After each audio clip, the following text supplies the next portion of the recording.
कहानी की शुरुआत में हमें मेन लैंड को दिखाया जाता है। ये एक ऐसी जगह है जहाँ पर अगर तुम्हें सक्सेसफुल होना है तो तुम्हें बस एक ही चीज करनी है। तुम्हें हाई स्कूल के एग्जाम को काफी अच्छे नंबर से पास करना है और तुम लाइफ में सक्सेसफुल हो जाओगे। लेकिन अगर गलती से भी तुम इस एग्जाम में फेल हो गए तो तुम पूरी लाइफ एक लूजर बनकर रह जाओगे। और इसीलिए यहाँ पर स्टूडेंट चीटिंग भी करते हैं इस एग्जाम को पास करने के लिए। काफी सारे स्टूडेंट तो खुद की बॉडी पर अलग अलग मशीन का यूज करते हैं ताकि वो चीटिंग कर सके।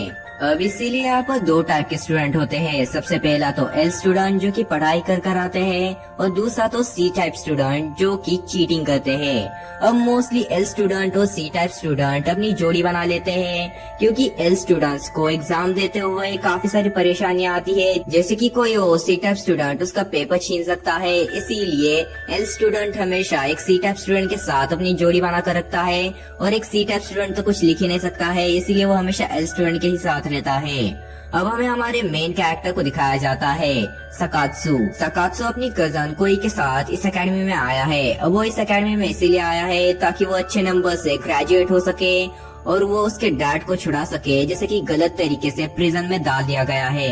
अब एंट्रेंस एग्जाम शुरू हो जाता है मगर वहाँ पर एग्जामिनर सो रहा था, इसीलिए सभी के सभी स्टूडेंट चीटिंग करना शुरू कर देते हैं। लेकिन तभी वहाँ का सिक्योरिटी सिस्टम उन्हें चीटिंग करने से रोक रहा था, मगर सोकात्सु उस सिक्योरिटी सिस्टम को ही ऑफ कर देता है। मगर तभी एग्जामिनर जाग जाता है जो कि सभी के सभी स्टूडेंट को पकड़ लेता है और किसी को भी लिखने नहीं दे रहा था और सभी से कहता है कि अब टाइम खत्म होने वाला है और कोई भी सी टाइप स्टूडेंट यहाँ पर पास नहीं हो पाएगा। लेकिन सोकात्सु जॉन नाम के एक लड़के के साथ मिलकर किसी तरीके से उस एग्जामिनर को पैरालाइज कर देता है और अब वो लोग एग्जाम लिख सकते थे। लेकिन अब बस कुछ ही मिनट बचे थे, तभी सोकात्सु कोई की आंसर शीट लेता है और कोई की आंसर शीट की कॉपी बना लेता है।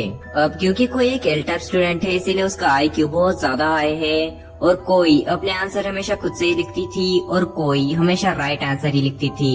अब उन दोनों का एंट्रेंस एग्जाम क्लियर हो चुका था। एकेडमी के पहले ही दिन सोकात्सु हाकू नाम की एक लड़की को देखता है, जिसे देखते ही वो उसके पैर में गिर जाता है।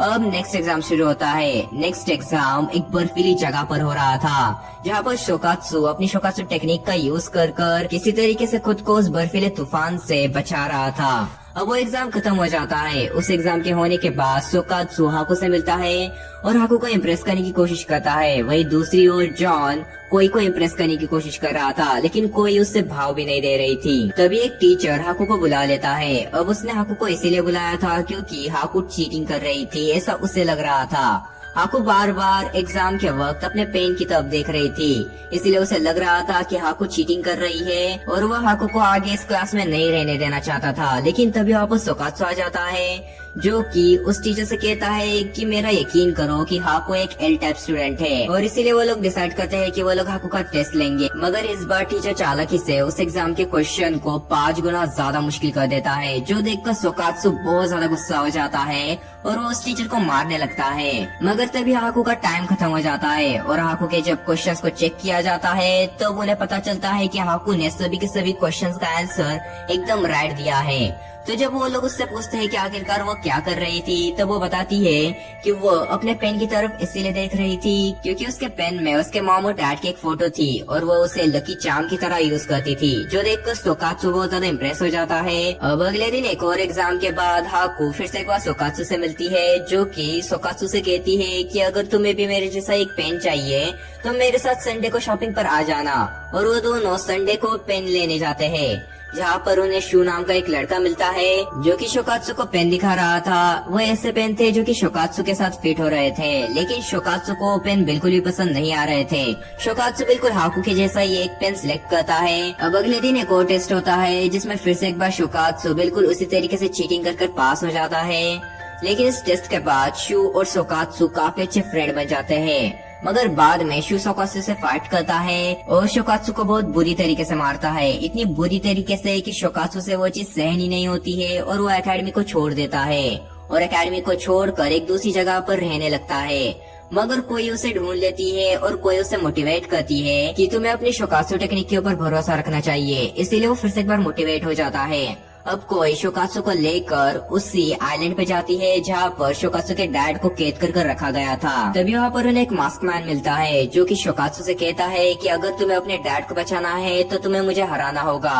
और वो उससे फाइट करने लगता है, लेकिन शोकात्सु काफी सारे टेक्निक्स का यूज करते हुए भी उसे नहीं हरा पा रहा था। वो मास्कमैन बहुत ज्यादा पावरफुल था, मगर वो मास्कमैन शोकात्सु से कहता है कि मैं तुम्हें एक और चांस दूंगा, तुम्हें बस टावर के टॉप पर आकर मुझसे फाइट करनी होगी और तुम्हारे पास मौका है शोकात्सु टेक्निक को मास्टर करने का, क्योंकि शोकात्सु अभी भी अपनी फायर पावर को कंट्रोल नहीं कर पा रहा था। तभी वो कोई को उठाकर टावर के टॉप पर ले जाता है। शोकात्सु ये देखकर काफी हैरान होता है कि आखिरकार वो इतने बड़े टावर के टॉप पर कैसे पहुंचेगा, लेकिन जैसे ही वो अंदर जाता है तभी उसे वहाँ पर एक लिफ्ट मिलती है, जो देखकर शोकात्सु काफी हैरान होता है कि आखिरकार इसमें चैलेंजिंग क्या है। जैसे ही वो 105वें फ्लोर पर पहुंचता है वैसे ही उसे फिर से एक बार वही मास्कमैन मिलता है, जो कि उसे आगे जाने के लिए कहता है और आगे उसके लिए कुछ टास्क रखे हुए हैं जिसे कंप्लीट करते हुए वो अगर आगे बढ़ेगा तो वो अपनी शोकात्सु टेक्निक को मास्टर कर सकता है। सबसे पहले तो उसे अपनी हीट के ऊपर कंट्रोल करना था, इसीलिए उसे एक बहुत गर्म कमरे में कुछ समय तक रहना था। अब उसका नेक्स्ट टास्क था कि उससे 2 डिफरेंट तरीके के खिलौनों को अलग करना था। वो ये सभी के सभी टास्क कर फिर से एक बार एक और फ्लोर ऊपर चढ़ता है,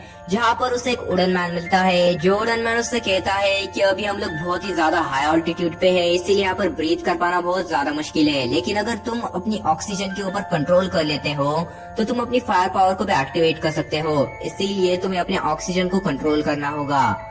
वो अपने ऑक्सीजन के ऊपर कंट्रोल कर किसी तरीके से अपनी फायर पावर को एक्टिवेट कर लेता है और उससे खुद को समझ नहीं आया कि आखिरकार उसने इतने जल्दी अपनी फायर पावर के ऊपर इतनी अच्छी मास्टरी कैसे हासिल कर ली।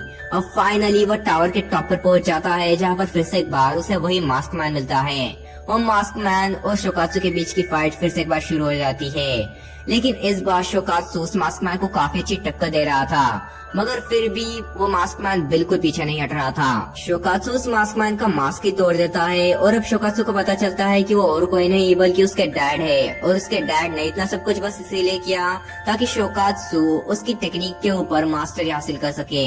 और अब शोकात्सु ने शोकात्सु टेक्निक के ऊपर मास्टरी हासिल कर ली थी, इसीलिए वो फिर से एक बार शू को चैलेंज करता है। लेकिन इस समय एग्जाम चल रही थी, सभी स्टूडेंट एग्जाम दे रहे थे, लेकिन ये दोनों अपने अलग ही लगे पड़े हुए थे। इन दोनों को तो बस फाइट करनी थी। वो दोनों फाइट करना शुरू करते हैं, जहाँ पर सबसे पहले तो शू इजीली इस फाइट को जीत रहा था, लेकिन बाद में जाकर जब शोकात्सु अपनी अलग अलग टेक्निक्स का यूज करने लगता है तब शू थोड़ा सा कमजोर पड़ने लगता है। मगर तभी शोकात्सु देखता है कि कोई वाटरफॉल में गिरने वाली है, इसीलिए वो उसे बचाने के लिए आगे बढ़ता है और अपनी फाइट को बीच में ही रोक देता है, मगर वो कोई को भी बचाने में कामयाब नहीं होता है। मगर तभी वहाँ पर शू आ जाता है, जो कि अपनी स्ट्रिंग की हेल्प से उन दोनों को ही बचा लेता है। अब उन दोनों की फाइट यहाँ पर एंड हो जाती है और आगे फाइट करने का कोई मतलब नहीं था। अब उन लोगों के फर्स्ट सेमेस्टर का फाइनल एग्जाम शुरू हो जाता है, लेकिन वहाँ पर कोई भी एग्जामिनर नहीं था, इसलिए सभी को लग रहा था कि वो लोग इस एग्जाम को आसानी से क्रैक कर लेंगे या फिर या तो कुछ तो गड़बड़ है। तभी वहाँ पर एक एग्जामिनर आ जाता है। अभी एग्जामिनर एक वॉइस एक्टर था जिसने काफी सारे टीवी शोज में अपनी वॉइस दी थी और सभी का बचपन किसी न किसी तरीके से इस वॉइस एक्टर से जुड़ा हुआ था, और यहाँ तक कि उसकी वॉइस इतनी ज्यादा अच्छी थी कि वो सामने वाले को अपनी ट्रू फीलिंग्स तक को एक्सप्रेस करने पर मजबूर कर देता था। अब वो शोकात्सु से फाइट करता है, जहाँ पर शोकात्सु भी अपनी ट्रू फीलिंग्स को एक्सप्रेस करता है कि उससे एक शिप बनना है, लेकिन तभी शोकात्सु अपने ऊपर काबू कर लेता है। और जब वो एग्जामिनर देखता है कि शोकात्सु इतना ज्यादा पावरफुल है, तब उसे लगने लगता है कि शोकात्सु जरूर से एक सी टाइप का स्टूडेंट होगा और उसके साथ जरूर से कोई ना कोई एक एल टाइप की स्टूडेंट तो जरूर होगी। और तभी उसकी नजर कोई के ऊपर जाती है और उसे समझ आता है कि आखिरकार इसका पार्टनर कौन है, और इसीलिए वो कोई को अपने आवाज की जाल में फंसाने की कोशिश करता है। लेकिन कोई ने पहले उसकी आवाज कभी सुनी ही नहीं थी, क्योंकि कोई ने पहले कभी टीवी देखा ही नहीं था, इसीलिए कोई को पता ही नहीं था कि ऐसा कोई शो भी आता है जिसमें ये वॉइस एक्टर भी है। और जब कोई उस एग्जामिनर को पहचानने से तक मना कर देती है, तब उस एग्जामिनर का ईगो हर्ट हो जाता है और वो एग्जामिनर अपनी हार मान लेता है। अब सभी को लगने लगता है कि उनका एग्जाम खत्म हो चुका है और वो लोग पास हो जाएंगे। शोकात्सु कोई के आंसर शीट को लेता है और उसकी कॉपी बना लेता है, लेकिन तभी वहाँ पर उनकी क्लास टीचर आ जाती है, जो कि उस आंसर शीट को फाड़ देती है। अब उसकी क्लास टीचर कहती है कि अब तक एग्जाम ओवर नहीं हुआ है। तभी उसकी क्लास टीचर एक मशीन की हेल्प से मून को अर्थ के क्लोज लाने लगती है और हाकू को कैद कर लेती है, और वो शोकात्सु से कहती है कि तुम्हें एग्जाम देना होगा और अगर तुम पास हो जाते हो तो ये सारी चीजें बंद हो जाएगी। शोकात्सु एग्जाम देने के लिए मान जाता है। शोकात्सु डेस्क पर जैसे ही बैठता है तभी एक बैरियर शोकात्सु को घेर लेता है और ये बैरियर शोकात्सु को शोकात्सु टेक्निक यूज करने से रोक रहा था। अब शोकात्सु किसी भी कंडीशन में पास नहीं हो सकता था, क्योंकि शोकात्सु शोकात्सु को कुछ लिखना आता ही नहीं था। शोकात्सु को किसी भी चीज का आंसर पता ही नहीं था। इसीलिए सभी स्टूडेंट को बहुत ज्यादा डर लग रहा था कि आखिरकार वो इस एग्जाम को कैसे क्रैक करेगा। सभी के सभी स्टूडेंट अपनी क्लास टीचर के ऊपर अटैक कर देते हैं, लेकिन क्योंकि उनकी क्लास टीचर को उनके बारे में सभी के सभी चीजें पता थी, इसीलिए उनकी क्लास टीचर इजीली उन सभी को हरा देती है। तभी वहाँ पर आज तक के सभी एग्जामिनर्स भी आ जाते हैं, जो कि उस क्लास टीचर को रोकने की कोशिश कर रहे थे, लेकिन वो क्लास टीचर उन्हें भी हरा देती है। अब कोई फायदा नहीं था, किसी न किसी तरीके से शोकात्सु को इस एग्जाम में पास होना ही था। लेकिन तभी एक लड़की उसकी क्लास टीचर को डिस्ट्रैक्ट कर लेती है और इतने में ही जॉन उस बैरियर को ऑफ कर देता है और उस बैरियर के ऑफ होते ही शोकात्सु अपनी शोकात्सु टेक्निक का यूज कर सकता था। शोकात्सु अपनी शोकात्सु टेक्निक का सबसे पावरफुल फॉर्म यूज करता है और वह उस पूरी की पूरी मशीन को ही तोड़ देता है, जो कि मून को अर्थ के क्लोज ला रहा था और हाकू को भी बचा लेता है। और यही पर ये इंटेंस एग्जाम एंड हो जाती है। अब सारी चीजें फिर से एक बार नॉर्मल हो जाती है और उनकी क्लास टीचर उनकी फिर से एक बार क्लासेस लेना शुरू कर देती है। अब मुझे पता है कि ये थोड़ा सा वियर्ड एनिमी है, लेकिन जैसा भी है मजेदार है। अब इस एनिमी का नाम चीटिंग क्राफ्ट है, जिसके 12 मिनट के 12 एपिसोड है, तो तुम चाहो तो इस एनिमी को एक बार देख सकते हो। और अगर तुमने हमारी बाकी वीडियोस नहीं देखी है तो ये रही, अगर तुम चाहो तो इनमें से कोई भी एक वीडियो को चेकआउट कर सकते हो।